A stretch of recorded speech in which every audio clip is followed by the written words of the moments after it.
Hey, my friend, have you ever seen something that just doesn't add up? Like, at all? Because today we're talking about a move that has Cowboys Nation buzzing and scratching their heads. And I'm talking about none other than Tawn Holden. Yes, the same undrafted wide receiver who's already got fans hyped up after rookie minicamp. The same guy who, just a few days ago, had people thinking, could this be our surprise WR2? But now, we're looking at the cold, hard numbers, and something feels off. Like, way off. Let's set the stage here. Tawn Holden walks into rookie camp with swagger. He tells reporters he's coming for people's heads. He calls himself a dog. And man, when you flip on the tape, you see it. He plays with physicality, hunger, and something to prove. And that fire? It's real. He even said himself he feels disrespected going undrafted. But guess what? Now we find out what the Cowboys gave him in terms of a contract. And brace yourself. While other UDFAs, like Josh Kelly, are getting $75,000 bonuses and six-figure guarantees, Tawn Holden got just a $3,000 bonus with no guaranteed money. That's not a typo. That's not a joke. $3,000 and absolutely no security. Wait, what? Now I've got to ask you, do you think the Cowboys are sending a message here, or is this just front office business as usual? Because this doesn't match what the film says, it doesn't match what the fans feel, and it sure doesn't match the energy Holden brings. Let's kick this off with a poll right now. Did the Cowboys disrespect Tawn Holden with that $3K deal? Drop a vote and hit the comments. Tell me what you think is really going on here. All right, now that we know the Cowboys gave Tawn Holden just a $3,000 bonus with zero guaranteed money, we've got to ask the uncomfortable question. Was this really about talent, or was it more about a connection behind the scenes? Because here's the thing. Holden didn't just fall out of the sky and land in Dallas. He's got a pretty big tie to someone important in this organization. Brian Schottenheimer, the Cowboys' offensive coordinator, was on staff at Alabama when Holden was there. That's not a coincidence. And we both know how the NFL works. Relationships matter. So is it possible that this signing was more about giving a guy from your past a shot than actually expecting him to make the 53-man roster? Think about it. If they were truly all in on Holden, wouldn't they have put up at least the same amount of money they gave to other undrafted wideouts like Joshua Cephas or Jalen Moreno-Cropper? Those guys walked away with solid bonuses and some guaranteed cash.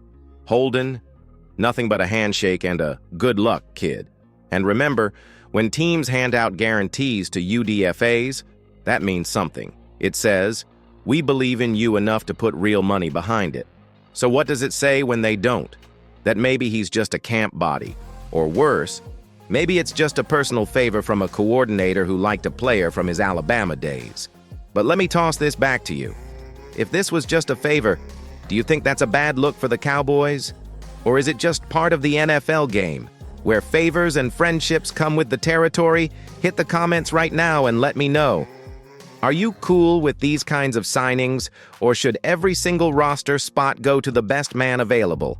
Because next, in Chapter 3, we're going to flip this whole thing on its head and look at the other side. What if Tawn Holden is the real deal and the Cowboys just tried to sneak one by the rest of the league? Okay, so we've looked at the possibility that this was just a favor from Schottenheimer. But now let's flip the coin. What if the Cowboys actually see something in Tawn Holden that the rest of the league overlooked? Let's not forget, this kid was a top-tier recruit. He went to Alabama for a reason. He had size, physicality, and that SEC-level athleticism. And even though he didn't blow up the stat sheet in college, there were flashes. You saw the potential. He could win contested catches, he had strong hands, and he wasn't afraid to block. Traits that translate at the next level. Then he transfers to Oregon in 2023, and what happens? He stays mostly quiet again. But that doesn't mean the talent disappeared. Sometimes the scheme just doesn't fit. Sometimes you're buried on a deep depth chart. Sometimes it just takes the right system and coach to bring it out of you. And maybe, just maybe, that coach is in Dallas. Look, Schottenheimer knows him better than most. And if he saw enough in him at Alabama to put in a word now, that says something. Because this Cowboys offense has room for a bigger-bodied receiver who can work underneath and make tough catches.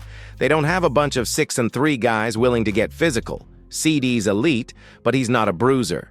Gallup's gone. Jalen Tolbert? Still inconsistent. So, let's just imagine for a second. What if Holden comes into camp and starts turning heads? What if he becomes this year's Rico Dowdle or Peyton Hendershot? Undrafted guys who clawed their way into real roles. That $3,000 bonus might end up being the best bargain of the offseason. And that's what I want to ask you. Could Holden actually surprise people in training camp? Or is this just too crowded of a wide receiver room for an undrafted guy to crack? Vote in the poll and drop your prediction. In the comments, will Tawn Holden make the 53-man roster? All right, so let's talk reality. If Tawn Holden really wants to stick around in Dallas, what exactly does he have to do? Well, the Cowboys' wide receiver room isn't completely locked up, but it's definitely competitive. You've got CeeDee Lamb, Brandon Cooks, and Jalen Tolbert as the top three. Then there's Kevontae Turpin, who has special teams value locked in. And don't forget about the new rookie Ryan Flournoy, plus guys like Jalen Brooks and Tyron Billy Johnson fighting for depth roles. So yeah, Holden has a hill to climb. But here's the good news. He brings something different. He's 6'3", nearly 215 pounds, and plays with a physical edge. That gives him a shot to carve out a niche as a big-bodied possession receiver, maybe even a red zone target if he flashes in the preseason. And when you're on the roster bubble, it's not just about catching passes, it's about doing the dirty work. Can Holden block in the run? Game? Can he contribute on special teams? Can he show the coaches that he's reliable, coachable, and consistent? That's the path. And remember, these training camp battles come down to moments. One acrobatic catch in a joint practice, one clutch touchdown in a preseason game, one special teams tackle that gets the coaches buzzing in meetings. That's how undrafted guys make it. Now, it's not going to be easy. Ryan Flournoy has speed and upside. Jalen Brooks knows the system. But Holden? He's got size, hunger, and familiarity with Schottenheimer's mindset. That might give him just enough of an edge to stick around, at least on the practice squad, or maybe even sneak on to the 53. But I want to hear from you. If you had to pick one sleeper wide receiver to make the roster this year, who would it be? Holden, Flournoy, Brooks, someone else? Drop it in the comments and tell me why. Now, coming up in our final chapter, let's take a step back and look at the bigger picture. What does this type of move tell us about Brian Schottenheimer's growing influence and how the Cowboys are shifting gears heading into 2025?